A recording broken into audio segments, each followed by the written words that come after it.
சங்கீதம் 22.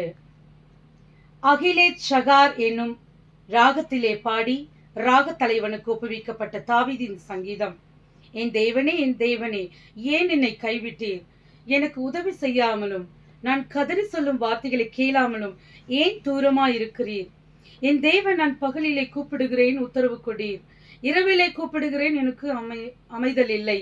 இஸ்ரவேலின் துதிகளுக்குள் வாசமாயிருக்கிற தேவரீரே பரிசுத்தர். எங்கள் பிதாக்கள் உம்மிடத்தில் நம்பிக்கை வைத்தார்கள், நம்பின அவர்களை நீர் விடுவித்தீர்.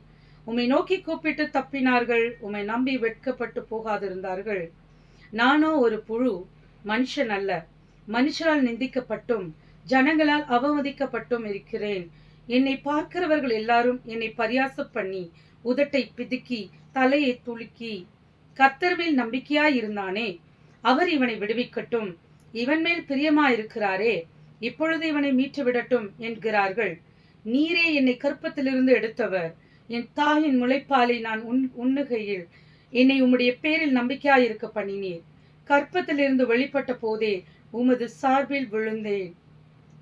நான் என் தாயின் வயிற்றில் இருந்தது முதல் நீர் என் தேவனாய் இருக்கிறீர்.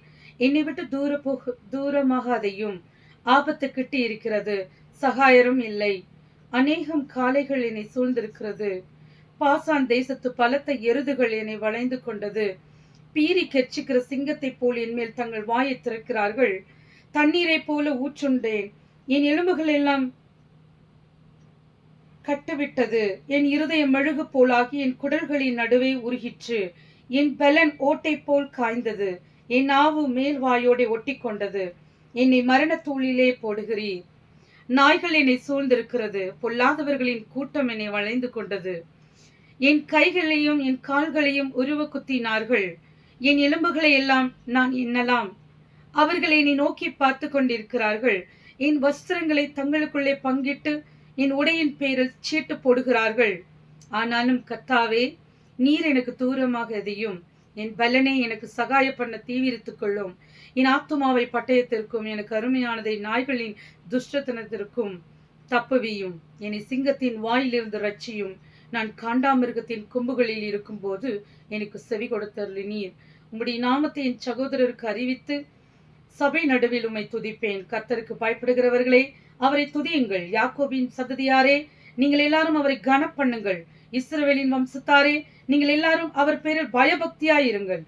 உபத்திரப்பட்டவனுடைய உபத்திரவத்தை அவர் அற்பமா எண்ணாமலும் அருவருக்காமலும் தம்முடைய முகத்தை அவனுக்கு மறைக்காமல் இருந்து தம்மை நோக்கி அவன் கூப்பிடுகையில் அவனை கேட்டருளினார். மகா சபையிலே நான் உம்மை துதிப்பேன். அவருக்கு பயப்படுகிறவர்களுக்கு முன்பாக என் பொருத்தனைகளை செலுத்துவேன். சாந்த குணமுள்ளவர்கள் புசித்து திருப்தி அடைவார்கள். கர்த்தரை தேடுகிறவர்கள் அவரை துதிப்பார்கள். உங்கள் இருதயம் இன்றைக்கும் வாழும். பூமியின் எல்லைகள் எல்லாம் நினைவு கூர்ந்து கர்த்தரிடத்தில் திரும்பும். ஜாதிகளுடைய சந்ததிகள் எல்லாம் உமது சமூகத்தில் தொழுது கொள்ளும். ராஜ்யம் கர்த்தருடையது, அவர் ஜாதிகளை ஆளுகிறவர். பூமியின் செல்வான்கள் யாவரும் புசித்து பணிந்து கொள்வார்கள். புழுதியில் இறங்குகிறவர்கள் யாவரும் அவருக்கு முன்பாக வணங்குவார்கள். ஒருவனும் தன் ஆத்துமா அழியாதபடி அதை காக்கக்கூடாதே. ஒரு சந்ததி அவரை சேவிக்கும் தலைமுறை தலைமுறையாக அது ஆண்டவருடைய சந்ததி எண்ணப்படும். அவர்கள் வந்து அவரே இவைகளை செய்தார் என்று பிறக்கப் போகிற ஜனங்களுக்கு அவருடைய நீதியை அறிவிப்பார்கள். ஆமேன்.